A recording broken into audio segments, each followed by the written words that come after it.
Okey, Assalamualaikum dan salam sejahtera saya ucapkan kepada semua pelajar. Okey, jadi PDPR kita pada hari ini adalah berkaitan dengan ulasan, iaitu ulasan di mana bahan rancangannya adalah graf.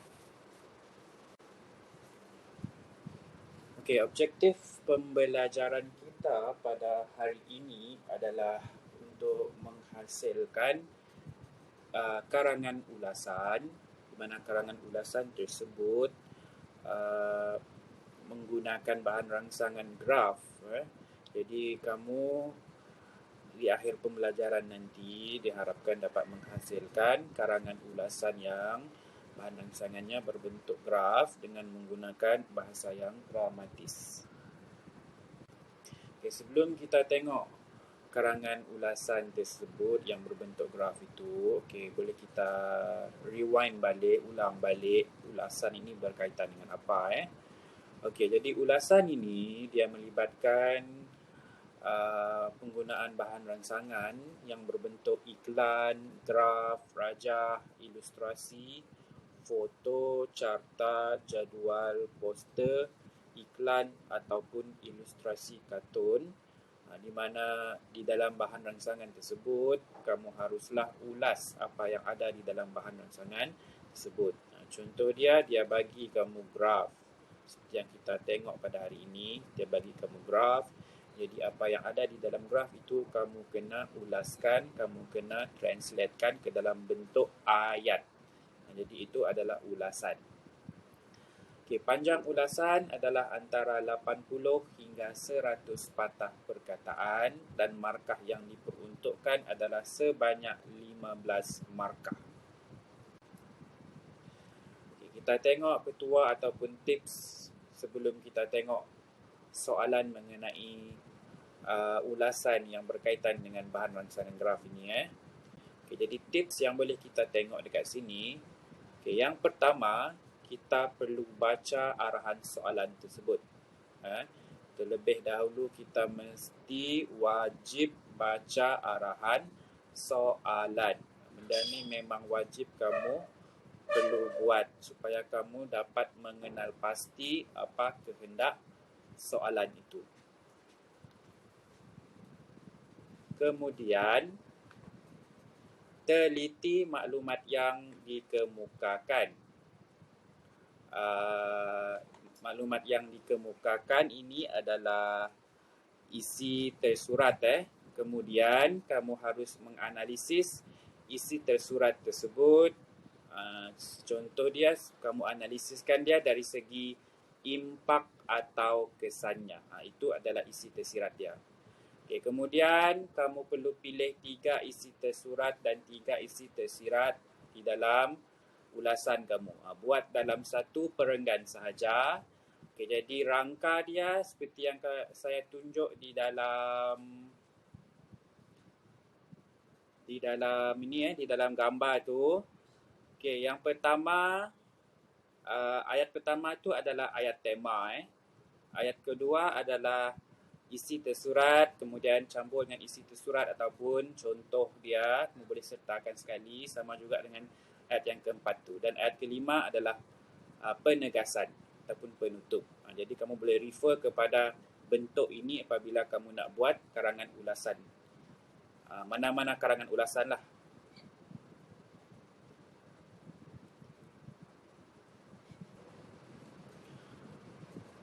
Okey, kita sambung balik. Okey, jadi itu tadi adalah bagaimana cara kamu nak mengolah ayat kamu mengolah ulasan tersebut. Ayat 1, kamu boleh nyatakan tema. Ayat 2, kamu boleh sertakan isi tersurat dan isi tersirat. Ataupun kamu boleh sertakan sekali dengan contoh sampailah ayat keempat itu. Dan ayat kelima, ayat penegasan, iaitu ayat kesimpulan ataupun penutup dia Okey, jadi tanpa membuang masa, kita tengok bagaimana contoh soalan untuk karangan ini, untuk karangan ulasan yang di mana bahan rangsangannya adalah graf. Okey, jadi bentuk soalan dia macam ni Okey, jadi ini adalah graf statistik. Okay, jadi benda pertama yang harus kita buat adalah kita perlu baca dahulu arahan soalan supaya kita dapat tahu kehendak soalan tersebut. Okay, jadi soalan dia, lihat rajah di bawah ini dengan telitinya. Berdasarkan maklumat yang terdapat dalam rajah tersebut, tulis ulasan yang panjangnya hendaklah antara 80 hingga 100 patah perkataan. Okey, jadi di sini arahan soalan tersebut mengkehendaki kamu untuk melihat gambar rajah yang ada. Melihat graf statistik ini terlebih dahulu. Kamu teliti teliti gambar rajah ini, kemudian kamu tulis ulasan. Jadi kehendak soalan dia adalah dia nak kamu tulis ulasan. Selalunya untuk bahagian ini kemungkinan ada pelajar yang tak tahu nak membezakan antara ulasan, ringkasan ataupun rumusan. Jadi pentingnya kamu baca terlebih dahulu soalan supaya kamu tahu kehendak soalan dia adalah dia nak kamu buat ataupun tulis karangan ulasan. Jadi itu adalah kehendak soalan dia. Okay, kita tengok graf yang ada di depan, yang ada di skrin. Okay, jadi graf itu adalah berkaitan dengan statistik kes kemalangan dan kematian bagi tahun 2018 dan 2019. Jadi graf ini berbentuk graf statistik dan tajuk dia adalah statistik kes kemalangan dan kematian bagi tahun 2018 dan 2016. Okey, jadi kemalangan tersebut dikategorikan di dalam 3 jenis, 3 kumpulan. Yang pertama, kita ada kumpulan kemalangan maut. Yang kedua, kita ada kumpulan kemalangan cedera parah. Dan yang ketiga, kita ada kumpulan kemalangan cedera ringan. Okey, jadi kamu boleh tengok dari tahun 2018 hingga tahun 2019 ada peningkatan ataupun tidak. Kalau kemalangan maut, dekat bawah graf tu dia ada sertakan sekali analisis bagi graf tersebut. Contoh dia kemalangan maut pada tahun 2018 adalah sebanyak 5,672.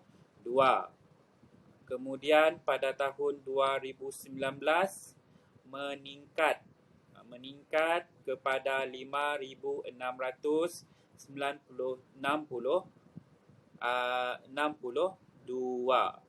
di mana dia meningkat sebanyak 280 kes kemalangan maut antara 2 tahun tersebut. Okey, jumlah kematian daripada tahun 2018 sebanyak 282 meningkat kepada 6,527, iaitu peningkatannya adalah sebanyak 245. Kemudian jumlah cedera parah pula, kemalangan cedera parah dari tahun 2018, kes dia adalah sebanyak 7,834, kemudian menurun pada tahun 2019 kepada 7,020, iaitu penurunan dia adalah sebanyak 364. Di sini dia catatkan juga jumlah kemalangan parah. Jumlah kemalangan parah 2018 adalah sebanyak 9,273 dan pada tahun 2019 menurun sebanyak 8,866, iaitu penurunan sebanyak 407 kes. Okey, bagi cedera ringan pula, kes cedera ringan, kemalangan cedera ringan, iaitu 2019 adalah sebanyak 13,979. Banyak kemalangan ringan yang direkodkan. Okay, kemudian pada tahun 2019 menurun pula kepada 12,893, iaitu penurunannya adalah sebanyak 1,086. Jadi jumlah kemalangan ringan ini pada tahun 2018 adalah pada tahap 18,444 kes dan menurun sebanyak 16,901, iaitu penurunannya adalah kepada 1,543. Okey, jadi tadi benda yang pertama yang perlu kamu buat adalah kamu perlu buat ayat tema bagi karangan ulasan kamu. Okey, jadi ayat tema dia, graf ini adalah ada dua cara kamu nak buat ayat tema. Yang pertama, cara yang paling senang yang boleh kamu buat, kamu boleh nyatakan graf tersebut menunjukkan statistik kemalangan dan kematian bagi tahun 2018 dan 2019. Itu cara yang senang. Kalau kamu memang tak tahu, tak pandai nak fikirkan ayat tema yang lain, kamu boleh guna ayat tema yang saya bagi tahu tadi. Graf menunjukkan statistik kes kemalangan dan kematian bagi tahun 2018 dan 2019. Okey, selain daripada itu, kamu boleh gunakan ayat tema yang lain juga. Ikut yang lagi gramatis penggunaan ayat dia. Contoh dia, Malaysia mencatatkan kadar kemalangan yang tinggi. Kamu boleh nyatakan itu sebagai ayat tema dia. Okey, seterusnya selepas kamu sudah nyatakan ayat tema, kita akan pergi kepada isi tersurat yang pertama. Jadi isi tersurat yang pertama kita akan ambil kemalangan maut. Jadi kemalangan maut kamu boleh nyatakan pada tahun 2018 kemalangan maut ialah sebanyak 5,672 kes, dan manakala pada tahun 2019 meningkat kepada 5,962. Itu isi tersurat dia. Kemudian isi tersirat dia. Kenapa benda itu berlaku? Kenapa berlaku peningkatan di dalam kemalangan maut itu? Jadi kamu perlu fikirkan apa sebab dia. Itu adalah isi tersirat. Isi tersirat ini dia kamu analisis dia dari segi isi kesan ataupun impak isi tersurat. Jadi isi tersurat dia tadi bagi kemalangan maut ini terdapat peningkatan. Jadi kenapa berlaku peningkatan? Kemungkinan berlaku peningkatan disebabkan kecuaian pemandu tersebut. Jadi kamu boleh nyatakan itu sebagai salah satu punca bagi peningkatan kemalangan maut ini. Okey, sama juga dengan isi yang tersurat dan isi tersirat yang kedua. Isi tersurat yang kedua pula, kamu boleh tulislah. Kamu boleh tulis pada tahun 2018 terdapat 7,020 kes pada tahun 2018. Kemudian pada tahun 2019 terdapat 7,384 dalam kes sudah parah ini. Berlaku penurunan ke ataupun berlaku peningkatan?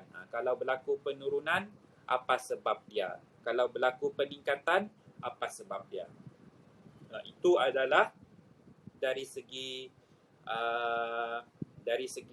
isi tersirat dia.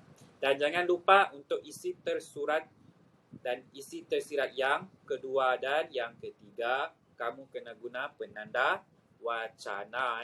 Penting penanda wacana dan juga ayat penegas dia. Nanti pun kamu kena guna penanda wacana untuk ayat penutup.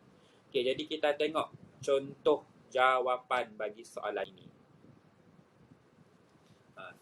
Malaysia mencatat kadar kemalangan yang tinggi. Di sini dia menunjukkan ini adalah ayat tema yang dia guna. Malaysia mencatat kadar kemalangan yang tinggi. Jadi di sini ayat tema tu tak perlu ayat yang panjang, ayat yang simple, ayat yang ringkas sahaja, tetapi dia menggambarkan tema bagi ulasan kita pun sudah memadai. Ataupun kalau kamu memang tak tahu bagaimana nak tulis ayat tema yang tidak lari daripada fokus utama penulisan ulasan ini, kamu boleh gunalah cara yang saya bagi tahu tadi. Cara dia, kamu nyatakanlah graf menunjukkan, kemudian kamu tulis tajuk graf tersebut, noktah. Jadi itu cara yang senang.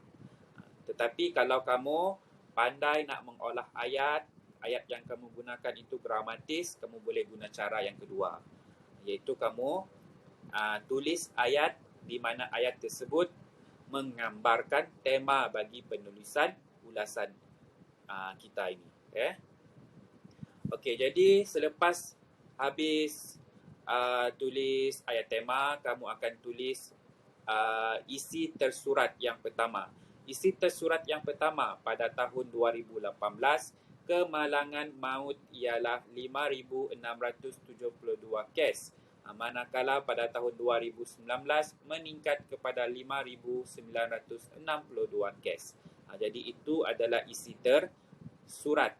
Jadi berlaku peningkatan di situ. Jadi kamu kena nyatakan di dalam isi tersurat untuk isi tersurat yang pertama ini, kamu kena nyatakan peningkatan ini membuktikan bahawa kecuaian menjadi faktor utama kemalangan maut terus berlaku. Kamu kena nyatakan kenapa ada berlaku peningkatan, apa sebab dia. Jadi sebab dia disebabkan oleh kecuaian pemandu. Okey, isi tersurat yang seterusnya, kemalangan yang menyebabkan cedera parah pula menunjukkan penurunan pada tahun 2019 berbanding dengan tahun 2018. Jadi kita ambil pula kes cedera parah sebagai isi tersurat dia. Di sini dia bagi tahu berlaku penurunan. Jadi kenapa berlaku penurunan?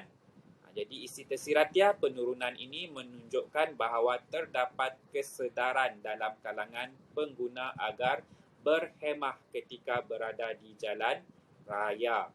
Jadi berlaku penurunan kes kemalangan cedera parah kerana pemandu mula sedar dan mereka mula bersikap berhemah ketika memandu di jalan raya. Okay, dan isi tersurat dan isi tersirat yang terakhir, yang ketiga, kemalangan yang menyebabkan cedera ringan pula mencatat jumlah yang tertinggi meskipun semakin berkurang sebanyak 1,086 kes pada tahun 2019. Di sini dia gunakan cara penulisan dia bagi tahu bahawa kes kemalangan cedera ringan adalah paling tinggi, tetapi berlaku pengurangan. Kemudian isi tersirat dia kamu nyatakan mengapa berlaku pengurangan. Pengurangan kes ini turut menjadi penanda aras bahawa pengguna kian mengutamakan keselamatan diri. Pengguna sudah mula mengutamakan keselamatan diri. Itu adalah sebab dia.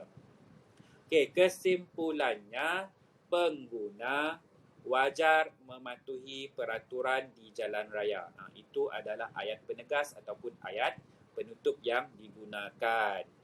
Okey, jadi untuk karangan ulasan ini, kamu jangan lupa di sini dia tak letak, tetapi nanti kamu wajib letak penanda wacana untuk isi tersurat kedua dan isi tersirat ketiga, dan juga bahagian ayat penegas itu perlu ada penanda wacana. Okey, saya harap kamu faham bagaimana cara nak buat karangan ulasan yang berbentuk graf ini. Okey, jadi latihan untuk hari ini adalah ini latihan untuk hari ini. Nanti saya akan share latihan ini di dalam grup. Nota ini pun saya akan share juga. Okey, jadi saya dah sediakan isi tersurat dan isi tersirat dia. Jadi kamu hanya perlu buat sahaja, gabungkan menjadi satu bentuk ulasan. Tambah ayat tema dengan ayat penegas sahaja. Ayat tema di depan dan ayat penegas di belakang dia, dan tambah sekali dengan penanda wacana. Dan sila hantar kepada saya selewat-lewatnya pada minggu hadapan. Okey, itu sahaja PDP kita pada hari ini. Sebarang pertanyaan boleh tanya di dalam grup. Okey, sesi perbincangan kita boleh lakukan di dalam grup. Okey, terima kasih semua.